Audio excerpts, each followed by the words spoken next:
But one thing is proved in Mary Phagan mystery. Atlanta Constitution, Friday, May 30th, 1913. Amid the warp of falsehood and the woof of conjecture, one thing stands out like a scarlet thread in the Mary Phagan murder mystery for mystery. It still is, and still will be, until a jury of 12 men fixes the guilt on some man or men. That one thing startling in its vivid contrast to the murky maze of contradictions is the fact that James Conley, the Negro sweeper employed at the National Pencil Factory, wrote the notes which were found beside the mutilated and lifeless body of Mary Phagan early in the morning of April 26th.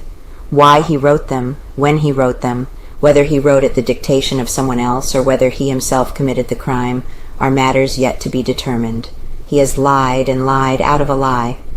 First he said he wrote the notes on Friday. Now he comes forward and admits he wrote them on Saturday, the day the murder was committed. He tells various stories about the writing of the notes. He puts improbable words in the mouth of Leo Frank. He has squirmed and twisted and backed and stalled. But once having stated he wrote the notes, his handwriting proves the assertion as indubitably as if the bits of paper on which the messages were scrawled bear the crimson imprint of his fingers. The big mystery. When the Phagan case was in its infancy, and the detectives were advancing theory upon theory only cast each aside, the notes found by Mary Phagan's body proved the big stumbling block in the way of a solution of the mystery. Time and again it would seem that a plausible theory had been framed, only to be shattered when the notes were remembered. Turn which way you would in the intricate ramifications of the known facts and the purely conjectural, the notes would confront the seeker after truth. Remember the notes. But you must remember the notes, someone would interpose, and then the search for a new theory would begin all over again. The idea that Mary Phagan wrote the notes was disposed of at the outset as utterly preposterous. In the very nature of things she could not have done so.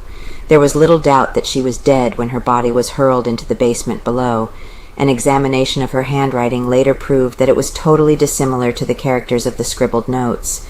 Suspicion then turned to Newt Lee. Lee was asked to write the identical words of the notes. His writing bore little resemblance to them, although some amateur experts declared there were similarities.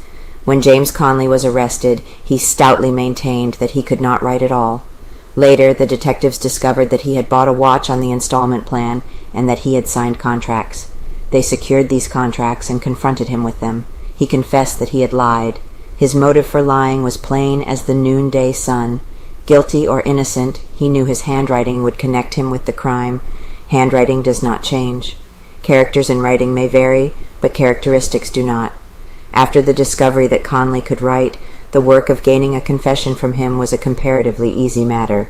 But to make assurance doubly sure, the detectives, without letting him see the notes found in the cellar of the National Pencil Factory, dictated their contents to him, and he was told the spoken words. Laboriously, he wrote. As character followed character and word followed word, the result was startling. No forger could have produced the same result. The characters were identical. Take the first word, but, of the two notes. Could anything be more perfect than the similarity?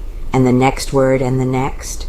The discovery that Conley wrote the notes is the most important thing about the whole case thus far unearthed, and made public it is the only thing established beyond question of reasonable doubt, save that little Mary Phagan went to the office of the National Pencil Factory on Memorial Day to draw her pittance of pay, and that her dead body was discovered by Newt Lee, the Negro night watchman, at 4 o'clock the following morning.